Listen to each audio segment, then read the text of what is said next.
Sachin police station વિસ્તારમાં નામદાર કોર્ટમાંથી વચગાળાના જામીન મેળવી સમય મર્યાદામાં લાજપોર જેલ ખાતે હાજર નહીં થતા ગેરહાજર રહેલ આરોપીને બિહાર ખાતેથી ઝડપી પાડતી સચિન પોલીસ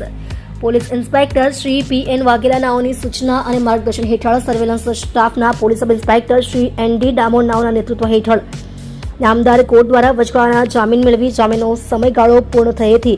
લાજપોર જેલ ખાતે હાજર ન થયેલ હોય તેવા આરોપીઓને શોધ કરવા માટે સર્વેલન્સ સ્ટાફના પોલીસ માણસોની ટીમ બનાવી વચગાળાના જામીન મેળવી લાજપોર જેલ ખાતે હાજર ન થયેલ હોય તેવા આરોપીઓની તપાસ કરતા હતા.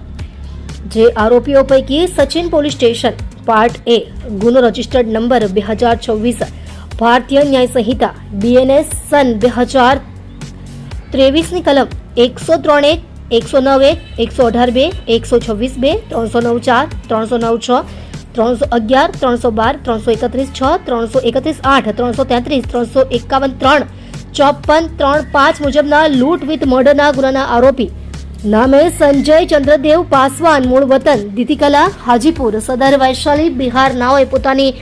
માતાનું અવસાન થતા તેઓ વચગાળાના જામીન મેળવી વચગાળાના જામીનનો સમયગાળો પૂર્ણ થતા તેઓ લાજપોર જેલ ખાતે હાજર થયેલ ન હોય જેથી સદર આરોપી લૂંટ વિથ મર્ડરના ગુનાનો આરોપી હોય જેઓ માથા ભારે અને જનૂની હોય જે આરોપીને પકડવા માટે ઉપરી અધિકારીશ્રીની લેખિત મંજૂરી મેળવી બિહાર ખાતે સચિન પોલીસ સ્ટેશનના સર્વેલન્સ સ્ટાફના પોલીસ માણસો એએસઆઈ ચંદ્રવીરસિંહ જગતસિંહ તથા પોલીસ કોન્સ્ટેબલ નારણભાઈ ભજુભાઈ તથા પોલીસ કોન્સ્ટેબલ હેબતસિંહ ભગવાનભાઈ તથા પોલીસ કોન્સ્ટેબલ નિલેશભાઈ મૈયાભાઈ નાઓ બિહાર ખાતે જઈ તેઓએ હ્યુમન સોર્સિસ તેમજ ટેકનિકલ સર્વેલન્સના આધારે આરોપી નામે સંજય ચંદ્રદેવ પાસવાન મૂળ વતન દીદીકલા હાજીપુર સદર વૈશાલી બિહાર નાઓને બિહારના સગુના મોડ દાનાપુર ખાતેથી પકડી પાડી નામદાર કોર્ટમાં રજૂ કરી ખૂબ જ પ્રશંસનીય કામગીરી કરે છે.